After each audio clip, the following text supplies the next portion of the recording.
नमस्कार बंधु, मैं रुपेश गुप्ता आप सभी का स्वागत करता हूं इस इन्फॉर्मेटिव वीडियो में। बंधु, हम लोग बात करेंगे छत्तीसगढ़ शिक्षक भर्ती 2023 का।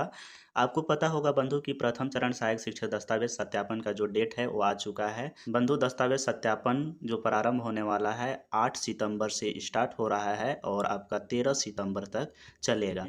बंधु, आपको दस्तावेज सत्यापन के दौरान किन किन बातों को ध्यान में रखना है उससे संबंधित यह वीडियो होने वाला है। तो चलिए स्टार्ट करते हैं इस महत्वपूर्ण। Subscribe now and press the bell icon. Never miss an update. बंधु, आपके स्क्रीन पर सहायक शिक्षक दस्तावेज सत्यापन के संबंध में एक महत्वपूर्ण बिंदु का पीडीएफ शो हो रहा होगा। इस पीडीएफ में कुछ इस प्रकार से 10 बिंदु दिए गए हैं, हम लोग इसका डिस्कशन करेंगे।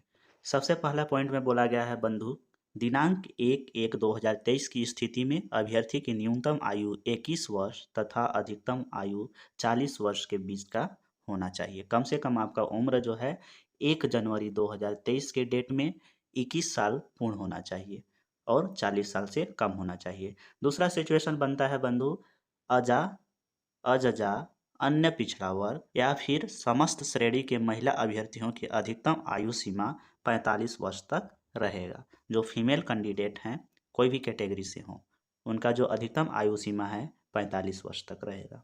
उसके बाद तीसरा बात किया गया है, जन्म तिथि कक्षा 10वीं के अनुसूची प्रमाण पत्र के आधार पर मानी जाएगी। कक्षा 10वीं में आपका जो जन्म तिथि डला हुआ है उसी को प्रमाण माना जाएगा।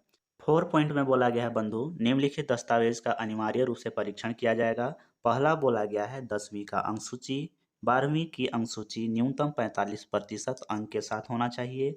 डीएड डीएलएड उत्तीर्ण प्रमाण पत्र होना चाहिए, या फिर यहाँ पर आप बीएड भी जोड़ लेंगे क्योंकि अभी बीएड वाले भी एलिजिबल हैं। हो सकता है जो पीडीएफ है आपका पुराना वाला हो, इसलिए यहाँ पास बीएड नहीं दिया गया है। उसके बाद अगला पॉइंट में आप देखेंगे, अभ्यर्थियों को प्राथमिक स्तर की टीईटी परीक्षा उत्तीर्ण होना चाहिए, इस बात का आप ध्यान रखेंगे। छत्तीसगढ़ का मूल निवास प्रमाण पत्र आपका लगेगा। नेक्स्ट पॉइंट में बोला गया है, अनुविभागीय अधिकारी द्वारा जारी स्थायी जाति प्रमाण पत्र अगर लागू होता है तो। अगला पॉइंट है, मेडिकल बोर्ड द्वारा जारी दिव्यांगता प्रमाण पत्र यदि आप पीएच कैटेगरी के अंतर्गत आते हैं तो आपको देना पड़ेगा। यहाँ बोला गया है बंधु, उपरोक्त सभी दस्तावेज की स्व हस्ताक्षरित छाया प्रति अभ्यर्थी प्रस्तुत करेंगे तथा सत्यापनकर्ता अधिकारी इस दस्तावेज का मूल प्रति से मिलान करेंगे। आप जो भी फोटो कॉपी वहाँ प्रस्तुत करेंगे, वहाँ जो सत्यापनकर्ता अधिकारी होंगे आपका ओरिजिनल डॉक्यूमेंट से इसे मैच करके देखेंगे। 5वां पॉइंट में बोला गया है बंधु, अभ्यर्थी का जो टेट उत्तीर्ण प्रमाण पत्र है अभ्यर्थी के द्वारा डीएड डीएलएड या बीएड में प्रवेश लेने के बाद जारी हुआ होना चाहिए। ऐसा नहीं कि आपका जो टेट है आपके बीएड करने या डीएड करने से पहले का हो तो वो यहाँ मान्य नहीं होगा। 6वां बोला गया है बंधु, जाति प्रमाण पत्र अनुविभागीय अधिकारी द्वारा जारी किया होना चाहिए।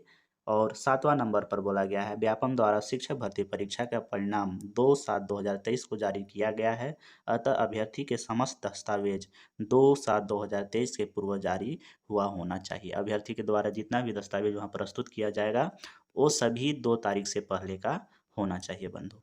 यहाँ पर एक पॉइंट मैं क्लियर करना चाहूँगा बंधु कि यहाँ पर जितने भी दस्तावेज बोला गया है 2/7/2023 से पहले का होना चाहिए, लेकिन यहाँ पर इस चीज़ को नहीं क्लियर किया गया है कि आपके द्वारा अगर आय प्रमाण पत्र बनवाया जा रहा है तो आपका जो 2/7/2023 है उसके बाद का भी होगा तो वो चलेगा। आपकी जो शैक्षणिक अर्हताएँ हैं, ठीक है, वो सभी जो दस्तावेज हैं वो आपका 2/7/2023 से पहले का होना चाहिए। अन्य पिछड़ा वर्ग श्रेणी के अभ्यर्थी आय प्रमाण पत्र प्रस्तुत करेंगे। पूर्व से शासकीय सेवारत कर्मचारी नियोक्ता विभाग का अनापत्ति प्रमाण पत्र संकलन करेंगे। अगर आप पहले से कहीं कार्यरत हैं गवर्नमेंट विभाग में तो आपको वहां से एनओसी यहाँ पर प्रस्तुत करना पड़ेगा। भूतपूर्व सैनिक अपने सेवानिवृत्ति का प्रमाण पत्र प्रस्तुत करेंगे। बंधु, इस वीडियो में यहीं तक, मिलते हैं अगले वीडियो में एक नए अपडेट के साथ। तब तक के लिए पॉजिटिव रहिए, स्वस्थ रहिए, मस्त रहिए। Bye bye, take care.